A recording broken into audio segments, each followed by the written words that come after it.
Thomas's. So that's a role I've held since the start of April. My permanent role is essentially as the kind of deputy CFO here, although a quite slightly different job title. I am also a sponsor. I've been a sponsor for a number of years now. I think more or less since the inception of the sponsorship program. I'm currently kind of formally, if you like, through the program sponsoring kind of 3 individuals. But in addition, there's another kind of 3 who were kind of transferred to me from kind of other sponsoring and other sponsors, sorry. And this is an important point, which I'll come back to, because what I would absolutely say is the above is not recommended, and I really think to kind of ensure the best experience for both sponsors and sponsees, you need to be kind of really honest about the time commitment you can make. So that's really important at the outset. Just before we kind of get into things, can just check that is everyone on the call either a sponsor or aspiring sponsor? Just kind of show that. Yeah, nods. Yeah, cool. Okay. So we've got, well, just under an hour together, but I certainly don't plan to speak for that full time, probably half that. So just pop your hand up if you've got any questions, or put them in the kind of Q&A. So I plan to cover how to effectively advocate for your sponsee, how to connect them with opportunities, prepare them for challenges. And I'm also going to discuss how to deliver feedback constructively in order to support, your sponsee's growth and confidence, really. I would stress that it's really important to kind of remember that, what I'm going to talk to, a couple of you on the call will know me, that, I speak quite honestly. So what I'll talk to is very much based on my experience, my learning. Absolutely in no way do I proclaim to be an expert. I've undertaken the sponsorship training by the program, which was led by Jonathan Bowyer, which was great. But in truth, most of my kind of development, if you like, as a sponsor, and how I think I've been able to help some sponsees has been harnessed really by learning through those relationships themselves and how they've built. And what I've used fundamentally for that learning is my own experience as my kind of career has developed, and reflected on where I've benefited from not necessarily formal sponsorship conversations, but just honest, where people have had honest chats with me at times during my career. And I'll refer to some kind of stories, if you like, that have kind of helped me as I've kind of progressed through my career. So as I said, I will speak very honestly and will weave in those kind of personal experiences. Now, some of what I say, I think you may think, well, there's no way I'm going to do that. And that's fine, because this is very much how I've done things as a sponsor, and you'll do things in your own way. And the other thing I would say is that in the advocating part, I'm under no illusions that it is easier for me to advocate for someone as CFO of Guy's and St Thomas's, or as deputy CFO of Guy's and Thomas, than it will be for other sponsors, depending on what your role is and who you're sponsoring and that. So hopefully that makes kind of sense to you. So as I said, I'm going to kind of approach this in 3 parts. So the first is how to effectively advocate for your sponsee. And I think what's really important here when you first kind of get that relationship is to understand what your sponsee wants to get out of the relationship. So don't go into the relationship with any preconceptions about what someone else wants. I've been guilty of that in the past. It's a really easy mistake to make, and it's very easy to just think that kind of all sponsees want is help with kind of progressing their career, ultimately with getting promoted, quite often quickly.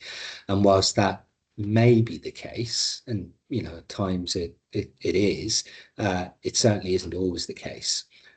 So in those kind of first interactions with an individual, as you get to know each other and both test whether you think you can form a relationship first and foremost that will be kind of mutually beneficial, because I've benefited hugely as a sponsor from the relationships that I've struck up with sponsees. Just make sure early on and ask what they actually want to get out of the relationship. And when you understand that, be honest with yourself as to whether you think you can help them get that out of the relationship or not. Because otherwise, what you can find and what I have found is that you'll kind of get together, whether that's in person or virtually, once a month or once every couple of months, and you can end up having quite a nice discussion, but actually, you're not necessarily kind of helping that person get what they wanted to get out of the relationship. And just be honest with yourself early on. And what I've found is that by kind of trying to get to that early on, almost as soon as you've struck up that first connection, because you do need to make sure there is a connection to begin with. As soon as you've struck up that first connection, that will often, or it has often led for me to identifying other support that outside of just career progression. So that has led to me asking, well, why do you think you've struggled to progress, or questions along of that ilk. And what that has led to has been at times people asking for help with kind of balancing stressful work situations, issues at home at times, issues linked to what's going on at home with their day job, unsure how to raise concerns at work, having difficulties with their manager or with their team or with individuals that they are managing. It's quite often led into support and guidance around dealing with difficult situations at work. And you get times that has been people struggling with feeling like they aren't performing to the level they think they should be or could be, confidence issues kind of more than anything else. So it's just really important that you understand early on kind of what your sponsee is looking for from the relationship before you think about how you can advocate for them. And using some of what I've just said, some of those examples that I've alluded to, the last thing some of those individuals would have wanted was for me to be saying, look, I can help you or help guide you with job applications and contacts, etc., because that would potentially add kind of more stress to their situation. And at times, that initial ask has been, I want to progress. And then when we get underneath it as to, well, why do you think you haven't been able to? Actually, what's underlying it and stopping it at times has been the situation they are in, be that a kind of work or at home. I'll just pause at that point just to check. Does that resonate with people? Make sense? Yeah. Yeah. Okay. As I say, do just, if anything I say doesn't, do just let me know. I think once you've got that understanding, as I said, that will help shape really how you can advocate for your sponsee. And with that in mind, how can you effectively advocate for your sponsee? So, I'll start with the easy bit, which tends to be, when someone's kind of applying for a new role or something like that, and depending on how well depending on how well I've got to know my sponsees over the years, I've kind of gone out of my way at times to make an effort to kind of contact the recruiting manager and kind of vouch for my sponsee as a person. That has only ever happened to me on the other side once. So I have been contacted once by someone who was sponsoring someone through the program to say, just to let you know, you're going to get an application from someone I'm sponsoring, Damien, or whatever the person's name was, and they've really kind of just vouched for their character. And I remember when I received that I was quite struck by that email. Now, the people I have sponsored, I've never worked with directly before, so I can't. I'm not in a position to vouch for their necessarily for their suitability or the technical skill set for the role as such. But if I feel that I've built up a relationship with them, I can vouch for their character. And I've forced myself, certainly over the last couple of years, to make sure that I take the time to reach out to do that. Um, Now, I at times I've asked my sponsee if they want me to do that, and at times I've just done it. I haven't asked them, and the reason why I've flipped there is I've made a judgment based on the person's experience to date and what they've been through, and that's kind of influenced whether I've actually told them or not. Um, Quite often when I've suggested, look, do you want me to reach out and just kind of um, vouch for your character or something? The individual said, no, no, no, you don't need to do that. Now, of course, you don't need to. But if we're talking about here proactively advocating for someone, then for me as a sponsor, a senior sponsor, I feel at times I've had a kind of responsibility. If I'm serious about this, then I'm going to do it. And one of the reasons that I feel strongly about this, and this is the kind of first kind of personal kind of story I'll kind of weave in, is when I was interviewed for my permanent role here, which was 3.5, 4 years ago now. The kind of London regional CFO was on the panel. She was one of the panel members, and that was a lady called Anne Johnson. Now, I didn't know her. She wasn't someone I'd ever met. I knew of her. I knew the name. But as I say, I'd never kind of come across her. Now, at the time, I was the Deputy Director of Finance of a trust in Hertfordshire, it was in the East of England region.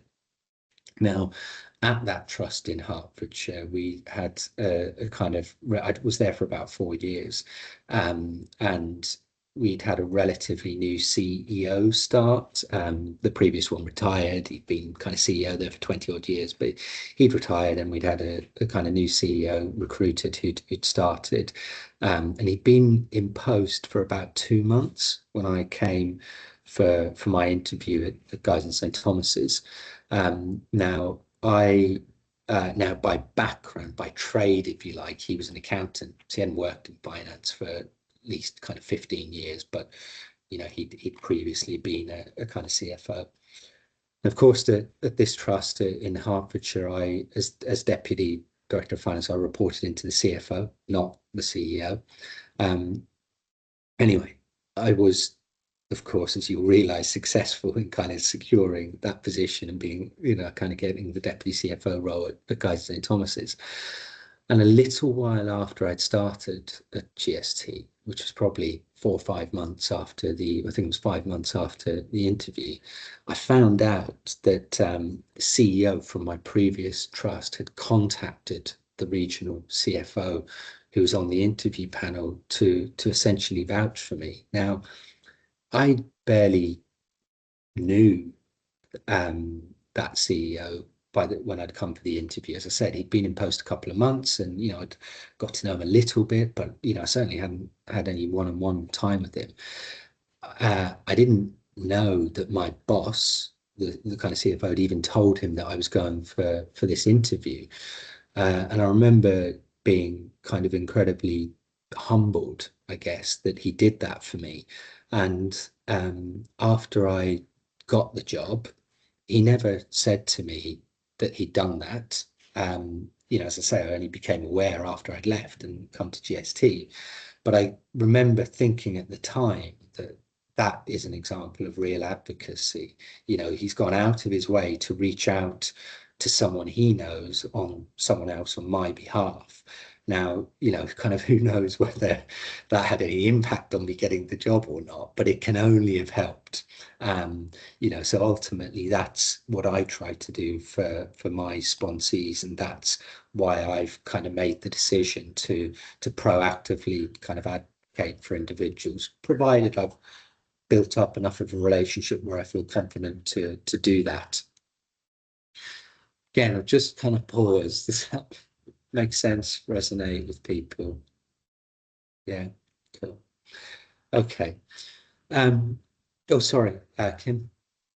I just wanted to come in and say that's really helpful.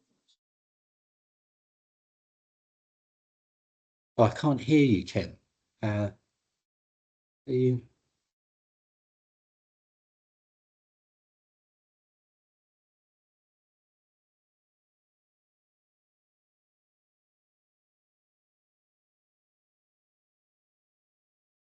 Is that better? Can you hear me now? Yes, yes. Sorry, I'm not sure if everyone else has had that annoying Windows 11 update that mutes you. Apologies. So I just wanted to say that was really helpful. I think I've sponsored 2 individuals now, but both of the individuals that I've sponsored have been within my own organisation, Right. and not because I directly line manage them. They've been in a very separate part of the finance team. But I've then felt comfortable being able to advocate for them because I've got that knowledge of their work, or I can see, we've had that indirect relationship.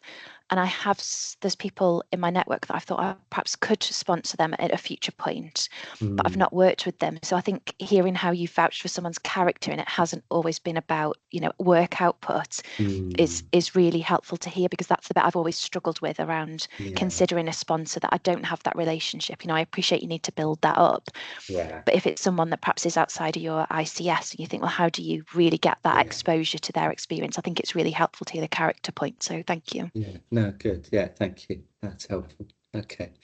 All right. So then the kind of similarly to what I've said in terms of the kind of professional advocacy, if you like, but slightly more sensitive, I guess, is when someone I've been sponsoring has either applied for a role, not been shortlisted, or been interviewed and not successful, and then they either don't receive feedback or they don't receive meaningful feedback. Now, to the extent they receive detailed feedback, I've gone through that with them. We've gone through that in quite an honest way, really, and I'm a big believer in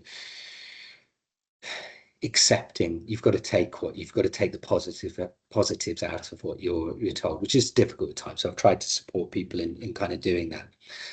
But what I'm focusing on here is when people haven't received feedback, or they have, but it's meaningless, really. Now, that is a real bugbear of mine. I think as kind of senior managers, which by default most sponsors will be, relatively, senior managers. We've got a responsibility to our people to provide kind of constructive and honest feedback to help them develop and fulfill their ambitions ultimately. And, again, I'll come back to this in a bit more detail later. But in terms of advocating for your sponsee, you can probably guess where I'm going with this. But to the extent a sponsee hasn't received feedback or meaningful feedback, then the first thing I do is help them request that.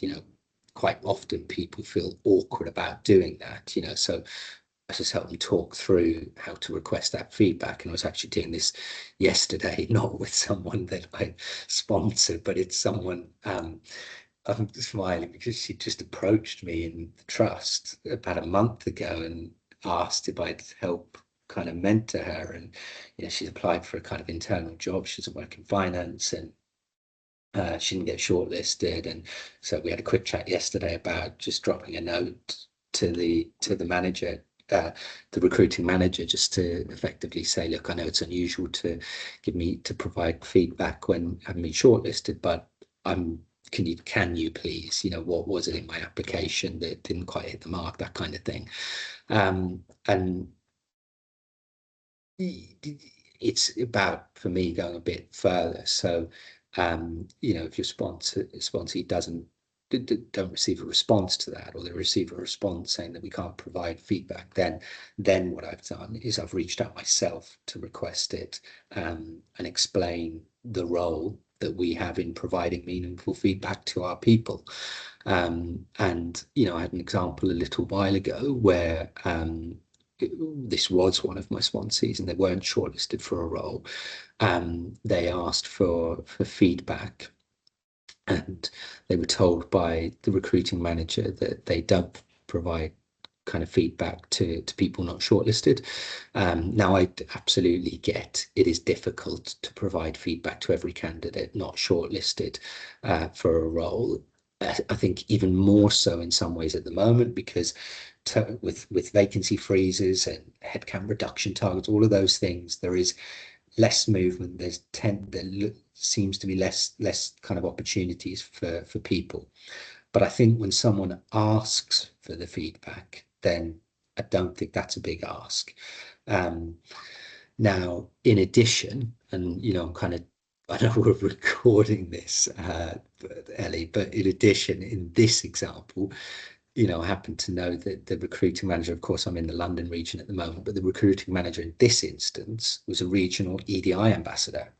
So I just felt that they should really understand the importance of feedback when asked. So I dropped them a note, I contacted that recruiting manager, and I just explained to them the importance of providing feedback to staff who request it. Now, as I kind of touched on at the start, I get that depending on the kind of position you're in and the role you might have within your organization, let alone outside of your organization, that is easier for some people to do than others. But what I'm trying to kind of get across here is that we're talking about proactively advocating and kind of turning the dial. Then I think it's really important that we almost force ourselves to make some of those requests at time, to send what is an uncomfortable note. And I'm a big believer it's not what you say, it's how you say it. So kind of sticking to positively advocating for your sponsee, but kind of more so when they're looking for personal support or help dealing with kind of difficult situations, as opposed to professional support, if you like. So of course it's important to just listen. That in itself can kind of help people, and the relationships I've built up at times have almost become quite, I think, cathartic, therapeutic in a sense. You're having a chat with someone outside of the organization, quite, at times outside of the kind of system. So being able to just offload, I welcome that myself at times. And I think others have, and you're only able to do that once you've built up that kind of relationship. But as I say, just releasing your feelings as such, frustrations to someone is helpful. But beyond that, again, it's about potentially, and you need to make judgments at times depending on the situation here, but potentially reaching out to someone in their workplace. But in that instance, unlike the kind of professional advocacy, I've always asked for permission to make kind of contact for my sponsee. Now that's only happened a couple of times, but when I've listened to the situation that they are going through and how that has been handled, I've just felt compelled, partly because of the position I'm in, that I can't let this lie. At the very least, I need to ask if they're happy for me to reach out. As I said, that's very different to advocating for someone who's going for a job, for example. But again, I'll just kind of pause at that point and make sure that makes sense to people. Yeah, okay. So look, the second part then is kind of how to connect sponsees with opportunities and prepare them for challenges. So again, key to this is understanding what your sponsee wants from your relationship. Do they have ambitions to ultimately become a CFO at some point, or are they unsure about what the next step is? Are they in a place where they want to continue to learn, develop, and just see where that takes them? Or, are they looking to become a technical expert in a particular part of finance, financial control, head of contracts, whatever that might be? So I think understanding their kind of current ambitions will help you. It certainly helped me kind of connect sponsees with opportunities. So you need to understand their background and their experience to date. This isn't about understanding kind of technical competence and capability. I think unless you've worked with someone directly, that's very difficult to do. But all of us can look at someone's NHS finance CV, and you can get a pretty good idea of from the jobs that they've undertaken about, their experience, their skill set in an experience sense at least. And from that, you can be uh, fairly honest about making an assessment of the key gaps that they have compared to their ambitions. Okay, so taking a really obvious example, someone with an ambition to become, financial controller in their next role, or a chief accountant, but who's never worked within kind of technical accounts, they've got a clear skill set gap there. And of course, that will help you guide them to the right opportunities, which at times might just be, HFMA courses, for example. It's not necessarily about roles. So you need to give realistic advice about next steps.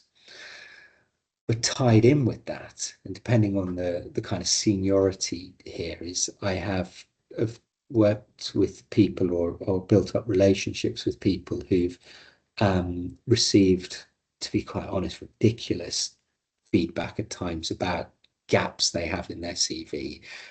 So it's quite often when people are looking to move into a trust-wide responsibility role. So whether that is at times it might be a deputy director of finance, or kind of head of a particular function. And, quite often people will be told that, well, you don't have this experience or that experience. Now, I'm not sure there is a deputy CFO or a CFO in the whole of the NHS who has ever been a head of financial management, head of contracts, chief accountant, or ticked off all of those things.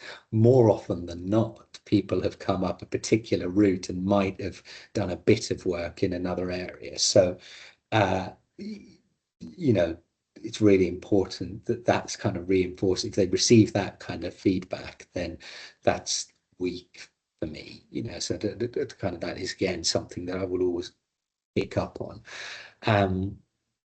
So you need to give realistic advice about kind of next steps. But to the extent that you've got, a sponsee that's kind of suggesting about applying for jobs that you think will be challenging based on the experience that they've got in their career to date, then you do need to explain that. You've got to be honest. And I've often talked about, my career, how it's developed, and the steps that I've made, and when I've made them, and why, and talk about kind of mistakes you've made, or where you struggled. And if there's things that you wish you'd done differently, then absolutely kind of talk to that.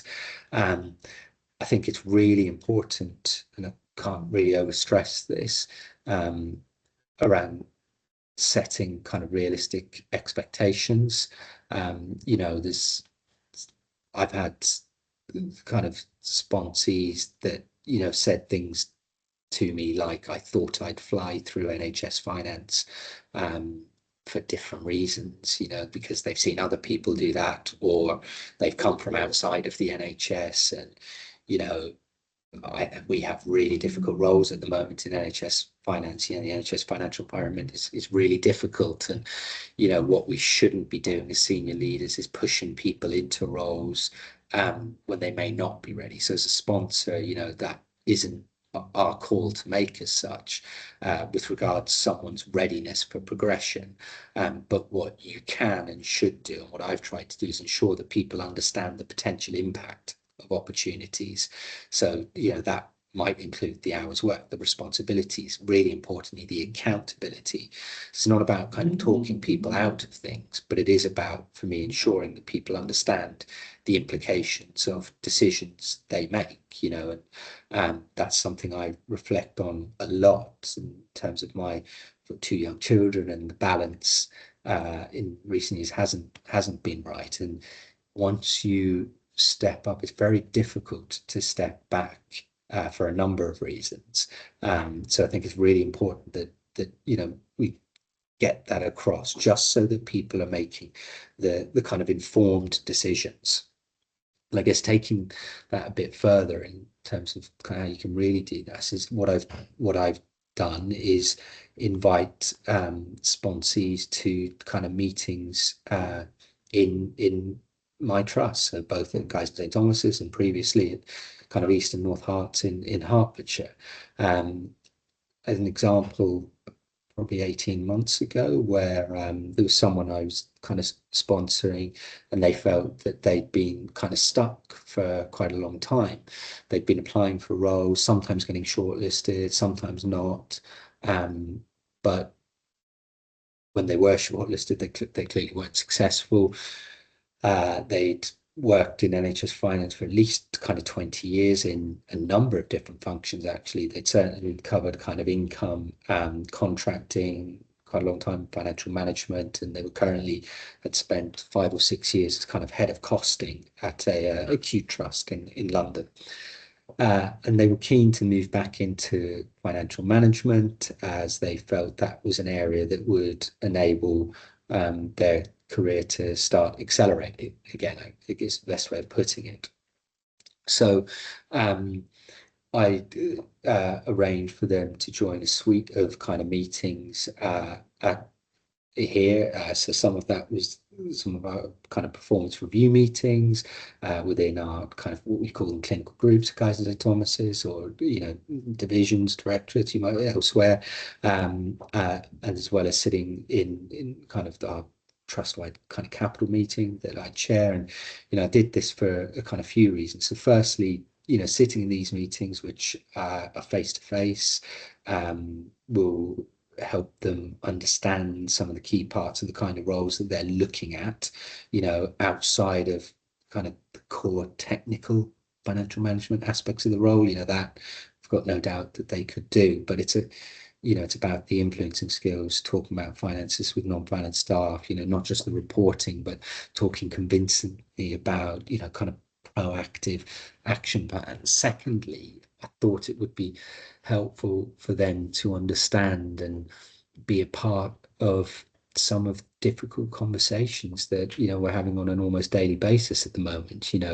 So whether that's in financial management or in capital, the individuals have the most interaction with our clinical and operational staff. It's not about kind of trying to put them off the step they were trying to make, but it was about ensuring that they've got realistic expectations about what the kind of role they're looking to do will involve.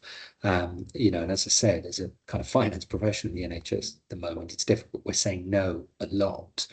And doing that in such a way that keeps staff with you is really important. It's not an easy skill. And, as I've already said, I'm a big believer that it isn't what you say, but it's how you say it. And, the last thing I want to do is encourage and support someone in securing a particular role, only for them to have a really bad experience in that role and kind of regret it. So look, again, I'll pause. Does that make sense to people? Yeah. Okay, cool. So then the final part is how to deliver kind of feedback constructively in order to support your sponsee's growth and confidence ultimately. Now, in some ways, for me, this is the most important part. Now, I said earlier that as kind of senior managers, we have a responsibility to our people to provide constructive and honest feedback to help them, develop ultimately and fulfill their ambitions. And if we don't do this, we're failing people ultimately. And I think the key word here is honest. And that can be difficult at times, as it's just isn't nice to tell people things they don't want to hear. But of course, doing this constructively, in many ways is the best possible way to support people to develop. So again, telling a bit of a kind of personal story, it was about 10 years ago. There was a kind of job advertised in an organization that I'd kind of previously worked in, and it was in many ways a kind of natural next step for me. But I'd only left that organization a year previously, and I just felt that it was too soon to be applying for that, and I didn't want to be seen to be moving too quickly, so I didn't apply for it. And a couple of weeks later, I got a call from the Deputy Director of Finance at the Trust, who this role would have reported into, and he said, yeah, Damien, you haven't applied for the post. And I said, oh, look, I just thought I haven't been gone long enough, and and So I decided not to, and he was like, no, no, no, don't be silly. You're ready. Put an application in. Now that's obviously very humbling, very nice, and so I applied. I was interviewed for the role, um, and the interview panel, the deputy director of finance on the interview panel. So was the person I would be replacing, who was my kind of previous boss when I was there. So I would have been replacing her, and the COO was on the panel. The interview went really well, and I was invited back for a second interview with the CFO. Now I knew there was one other candidate who was invited back for the second interview, so there was two of us, myself and the other candidate. And the CFO was quite an interesting character. He was very different to traditional NHS CFOs I've come across. Well, for a start, that was his first role in the NHS, and it was his last role in the NHS. But yeah, he was very much an extrovert, different way of looking at things. And that second interview was just a one-on-one with him, and it was okay, but it wasn't great. I knew that, there was one specific part of it, one specific question that I just knew I didn't answer kind of very well.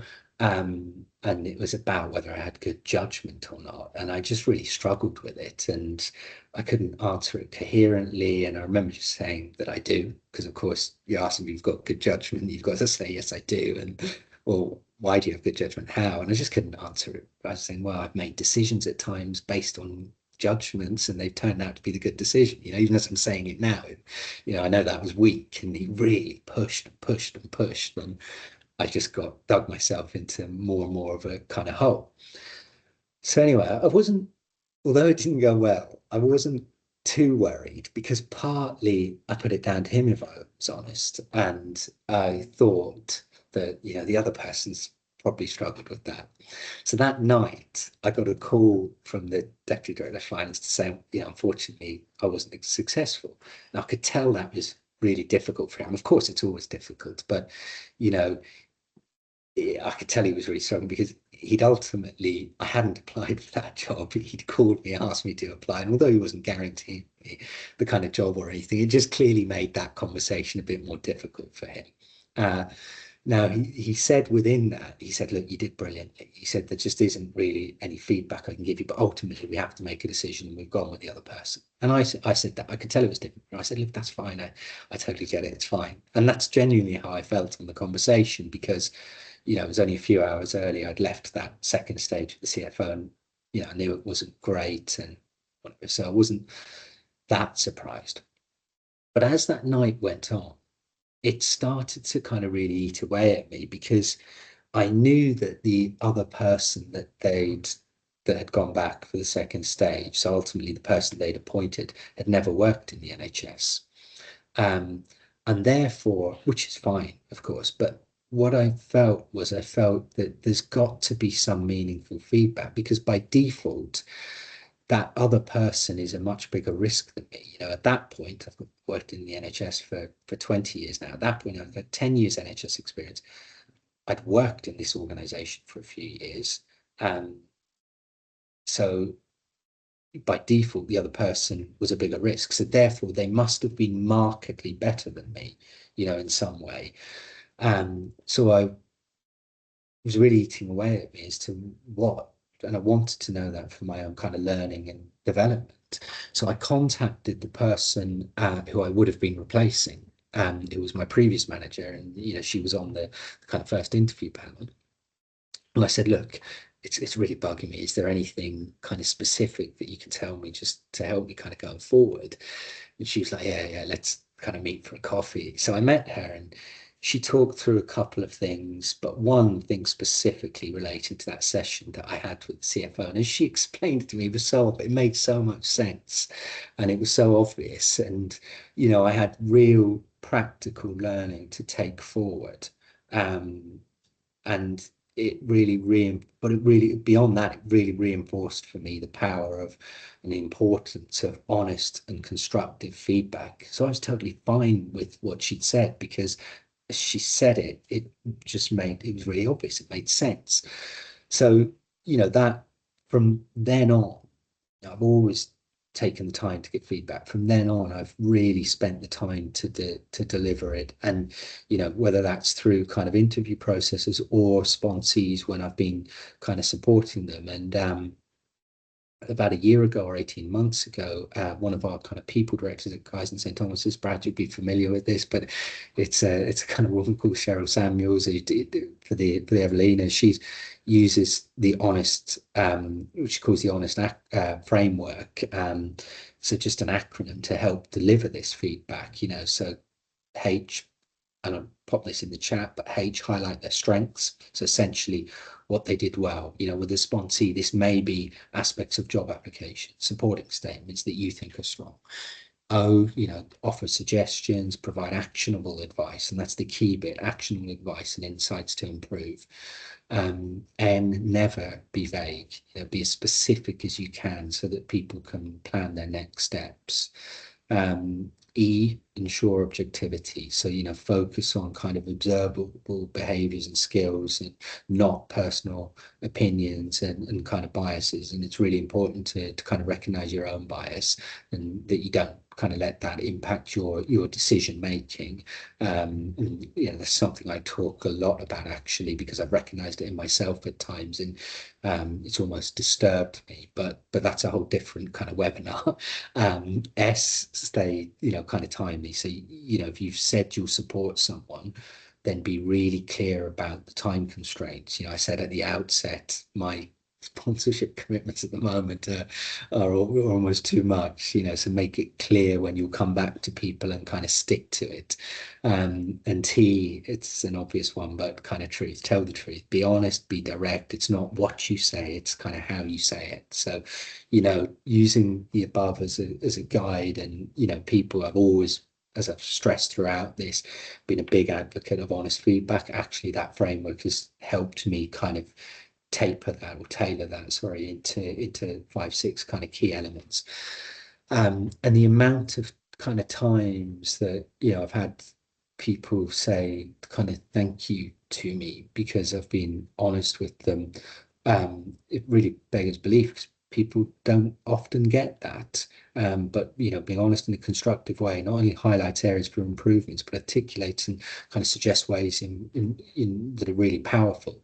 And going back to the one time that a sponsor vouched for someone who was applying for a job that I was recruiting to, I didn't shortlist that individual because there were other individuals with more relevant experience, better applications, and so on and so forth. But I reached out to them and I said to them, look, you've applied for this role. I'm sorry to say I haven't shortlisted you. I'm happy to give you feedback as to why I didn't. And, you know, I spent an hour on the Teams call with them, and that is obviously very unusual, you know, but I would not have done that if her sponsor hadn't kind of reached out. And of course, she's incredibly kind of grateful that that's led to her, you know, me building up a kind of relationship with her as we've kind of gone forward.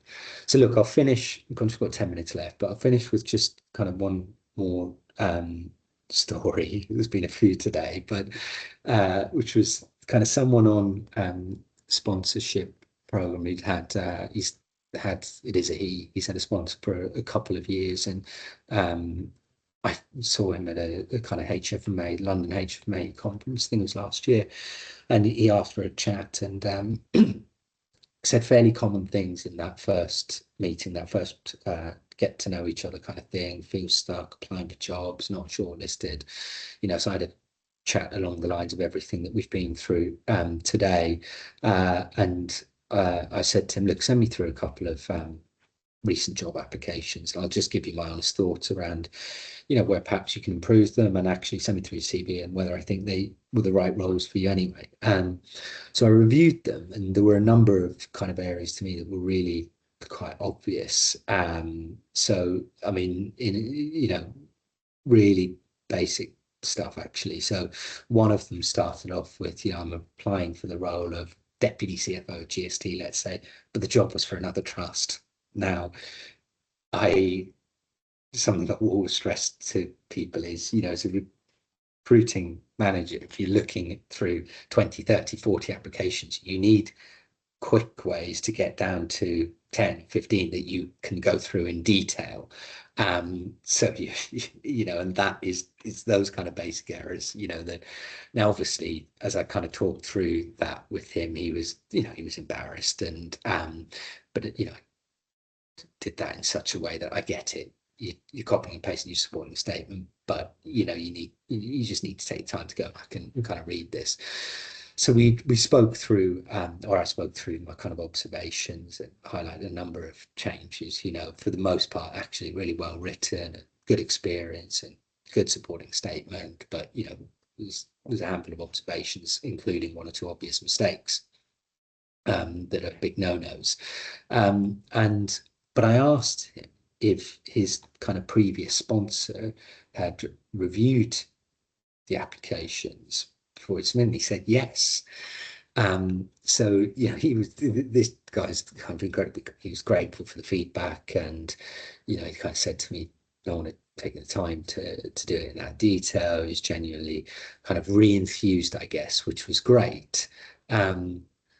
But I was disappointed, is the best way of putting it, that you know, his previous sponsor had supposedly kind of read these. So I got in touch with that individual, and I just kind of explained to them what I have to you, you know, the interaction I'd had and what I discovered, and asked him, why didn't you flag that? And you know, in short, he said that he was kind of time stretched when he'd looked at, he'd scanned it. And I just said to him, look, that's not good enough. I said, if you agree to do something for someone, then follow through with it. And, you know, if you don't have the time, then say that. But, you know, if you agree to do something as a sponsor with your sponsor, sees, and equally if you tell them that I'm really sorry, I'm really stretched at the moment, I'm not going to be able to get this back to you in time, then people will kind of accept that. They'd much rather thinking that you've signed off on this and you think this is a really good application when you haven't even read it properly. So look, I'll kind of leave it at that, but it just reinforces the point I made at the start about being genuine with your time commit, being honest, I guess, with the time that you can commit to people. So look, hopefully that's been of some help to you, as I said, quite a small, intimate group. But yeah, I don't know if there's any final questions or comments or observations. Brad? No, I think it's really useful, Damien. Thanks. So I'm quite early on the sponsorship journey in terms of like the formal sponsorships. I've like mentored people, but I haven't really done like the formal sponsorship. You know, I've kept in touch with ex-colleagues and helped them find new roles and stuff. But like there's two things I think, definitely the feedback bit. So my sponsee actually applied for a role in my old organisation because he works in the Northwest London patch. And I've been umming and ahhing. I've been trying to find someone who knows the person who is recruiting so that I could like get an in. But I think after what you said, I'm just going to go straight to her and say, look, I'm like, because he didn't get shortlisted. Yeah. And it's just that feedback bit. And then the other thing is like his application. So he actually applied. So we've only been in touch since sort of end of August. Yeah. He applied in early September. So, you know, we didn't really have the relationship for me to go and look at his application before. But I'm going to ask him to send me his application so that I can like try and give him some feedback on it. That's a really good idea. So yeah, no, that's some really helpful tips. Thanks. Yeah, no, good, thanks. And look, yeah, given you worked in that organisation, then to be blunt, you've got no excuse for getting in touch. Good. Yeah, cool. Okay, good. All right. Well, look, shall we? Sorry, Michael.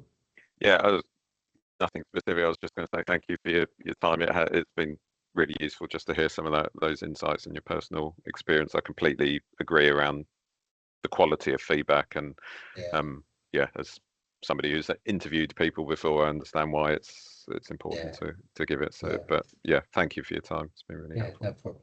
Yeah, no, cool. Yeah, thank you. All right. Well, look, should we call it there? Have a good weekend all. Hope it's not too cold where you are, and take care. Thanks very much, Damien. Bye, everyone. Cheers, Ellie. Thank you. Take care. Bye. Bye.